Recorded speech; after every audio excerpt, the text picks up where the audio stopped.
Thanks for listening to the Tech Tools for Teachers podcast, where each week we talk about a free piece or two of technology that you can use in your classroom. I'm your host, Shanna Merton. I'm a middle school teacher, technology, and instructional coach for my district. And I'm her producer and husband, Fuzz Martin. And each week I just snap on my fingers and this show gets produced. Yeah, we're doing really good today. Hi. Hey, how are you? Great. How are you? I'm good. Hi, how are you? Yeah. Yeah. Episode 128. 128. Season 5. We are here. And we are And when creating. when you're here, you're Your family. Family, bro. Oh my goodness. So we are creating this week. So after going through all of the fun episodes of excitement and going through things, I was like, hey, there's some sites that have done a bunch of upgrades since I've talked about them and we're using them more in school. And I thought I'd share a few things that we're working on in class. So For sure. why not talk about them? For sure. So this week we're talking about 2 different creative websites that students can use for a variety of topics and a variety of projects and a variety of classes and all that kind of stuff. The first one we're going to talk about is Snappa. Snappa. So I talked about Snappa way back in episode 45-ish. Okay. And it's a really cool, like, graphic creating kind of site. And it's really nice. You just go to Snappa, SNAPPA.com. So Snappa. Easy enough. Snappa your fingers, as you said, and ta-da. There we are. Boom. So what's cool about this is it's one of those sites where you are able to create all kinds of cool graphics and make designs. And there's a lot of good templates that are already set up for you, so it doesn't spend a bunch of time creating things. But why I like these sites is in like my enrichment classes or in social studies or some of the other teachers I work with, like in math class, like they're putting together student ideas. They want them to share graphics. They want them to share some charts and graphs. They don't want to do everything in Google because they want kids to be able to expand their capabilities of what they're doing. So Snap is really easy for that. They can just sign in. You get a free account. With Snappa, you get 3 free downloads a month. Okay. So that's just something to be aware of. You know, if other teachers are using it that way or not. So after you've created it and you click the download button, you can only click that 3 times. You can only download 3 times a month. Okay. Yeah. So that's just something to be aware of. But, you know, there's always ways. But anyway, so like. Besides paying for it. Right. So let's just say that we're going to go look at infographics, or you can pick, like, there's cute, like, commonly misused words, and you can click on it and they've got a cute little bubbly one. And what's nice is when you open up Snappa, you open up a template, you choose it, and then you have all the choices set up. The menu is very clear and easy to use. It has little arrows that literally like dance and point. They're like background, patterns, uploads, color. You can choose, like, pick a pattern. Pick me. So I pick it and it changes. And then they're like effects. And then in that background, you can darken it and blur it and saturate it and brightness. And it's also kind of, I was thinking about these creative sites too, is it, when they're set up like this, instead of using something in Google, it really does teach kids skills when it comes to actually how all of this works. It's not just like copy and paste a picture in the background, slap it in the back. Like, it gives them some learn artistic skills and things like that. Yeah. But it's really nice because it's laid out pretty clear in a template. Sure. They can change out text, graphics, shapes, all that kind of stuff. They can undo, redo, resize, duplicate, all that kind of stuff. And then they can save it, and then they can share it. And sharing, either they drop it into their account or you click the little download button. And if you download it, it's yours to keep forever. And again, you get 3 a month. So it's kind of nice. It's easy. They can download it and then upload it, drop it in your Google Classroom if you want them to, or share it with others or print it. Right now, we've got homecoming coming up. So cutesy little homecoming posters and all that kind of stuff. Days of the week, dress up days of the week. Go team. Yay. Other projects going on. Go Lions. Rawr.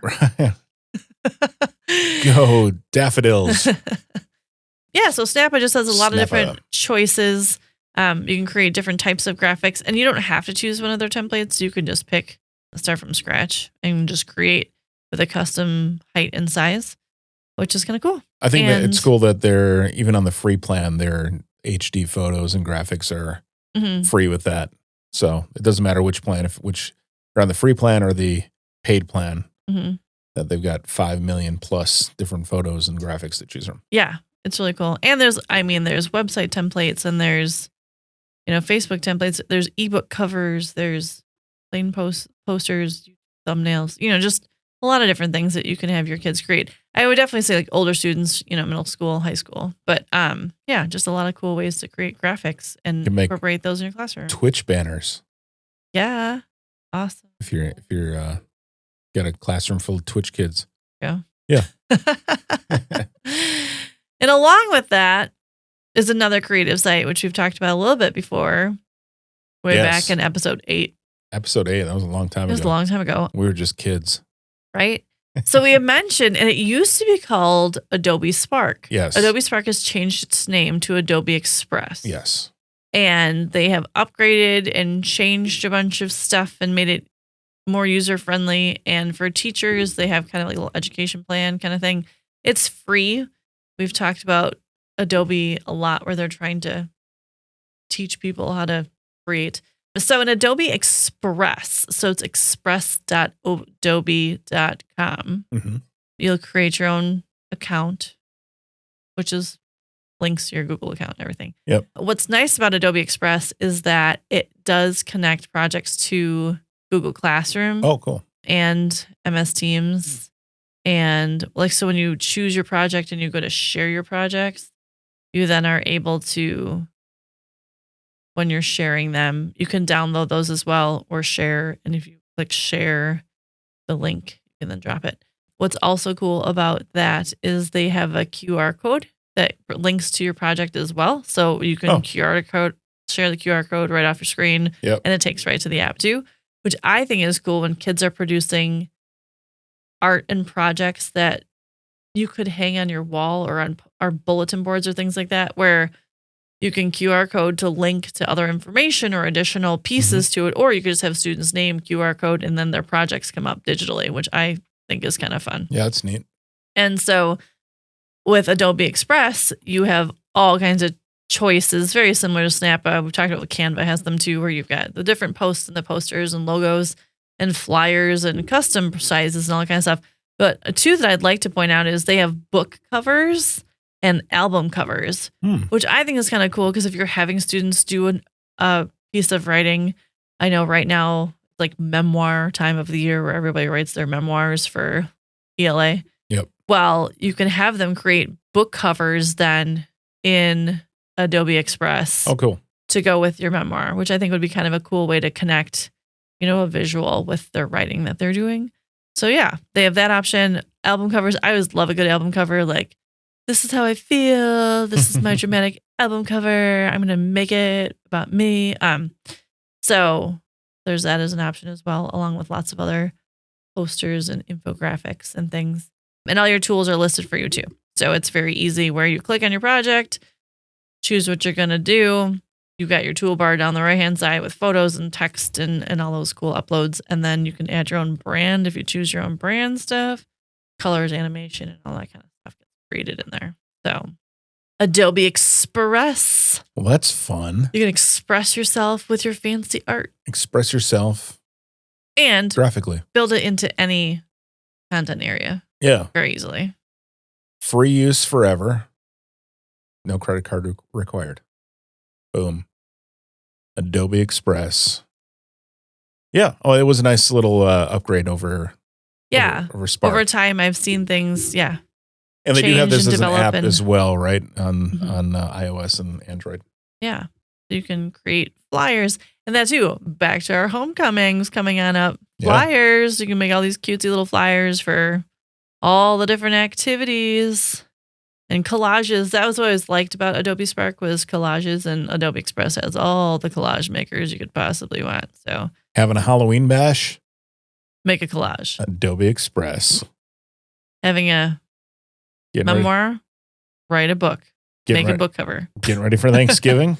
Adobe Express. That's cool. Gonna So, sing a song, make an album cover. so express.adobe.com Correct. or adobe.com/express. Either one will get you there. Yes. That's neat. Yeah, isn't that fun? Yeah, fun So little tool. little Snappa, little Adobe Express. Yeah. There you go. Way to go. All of the fun things. Go create some stuff. And it would be really fun if you shared it on Twitter and tagged us in it. I would love to see what you create. Yeah. I like to see what your kids create. Make us some art. Mm-hmm. Well, on that note, thanks for tuning in. Oh, we're not going to be here next week, but we will be here the following week. There's a little fall break in there. Got a bunch of stuff going on. Yeah. So, but we'll be back. We will the following week. This has been the Tech Tools for Teachers podcast. If you ever have any questions, you can find me on Twitter @SmartInWI. And if you want to get information on the links to the technology discussed in this episode, you can visit smartinwi.com. If you'd like to support the show, please consider buying me a coffee or two. Visit buymeacoffee.com/smartinwi or visit smartinwi.com and click that cute little purple coffee cup. Your donations help keep this show going. New episodes each week. Thanks for listening. Go educate and innovate. Yeah, I want to say thanks to the listener who bought you 3 cups of coffee last week, 2 weeks ago. Yeah. Amazing.